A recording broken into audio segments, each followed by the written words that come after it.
Guys ഈ സാധനം കാണുമ്പോൾ നിങ്ങൾക്ക് എന്തോ തോന്നുന്നത്? ഇത് നമ്മുടെ തേങ്ങയ്ക്കകത്ത് നിന്ന് കിട്ടുന്നതാണ്. തേങ്ങ മുളയ്ക്കാറാകുമ്പോഴത്തേക്ക് കിട്ടുന്നത്. വഴിയില്ല. ഇത് പൊളി സാധനമാണ്. കണ്ടില്ലേ? അതാണ്ട കിഡിലാണ്. പഞ്ഞി കണക്കിരിക്കുക. ഞാൻ ഒന്ന് ഞെക്കി കാണിച്ചു തരാം. തേങ്ങയ്ക്കകത്ത് കിളിച്ചു വരുന്ന സാധനമാണ്. ഇപ്പൊ അങ്ങനെ കാണാനില്ല. ഇപ്പൊ മിക്കവരും കണ്ടും കാണത്തില്ല.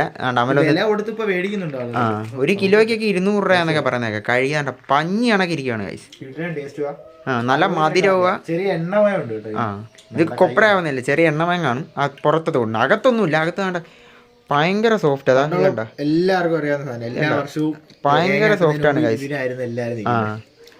ഞങ്ങളൊക്കെ കുറെ തിരുന്ന സ്ഥിരം ഇവിടെ തേങ്ങ ഉണ്ടായിട്ട് കിട്ടുന്നതാണ്. കണ്ട, കരിക്കും തേങ്ങാവെള്ളവും കരിക്കും വെള്ളത്തിനെ കട്ടി ഗുണമുള്ള സാധനം ഉണ്ടാ. നല്ല കിടിലായിട്ടാണ്. ഇതൊക്കെ അപൂർവമല്ല. ഇവിടെയൊക്കെ സാധാരണ അങ്ങനെ ഫ്ലാറ്റിലും മറ്റടുത്തൊക്കെ താമസിക്കുന്നവരൊന്നും ഇത് കണ്ടു കാണത്തില്ല. അങ്ങനെ തിന്നാനും അവർക്ക് കിട്ടത്തില്ല. അപ്പം ബൈ ബൈ ഗൈസ്.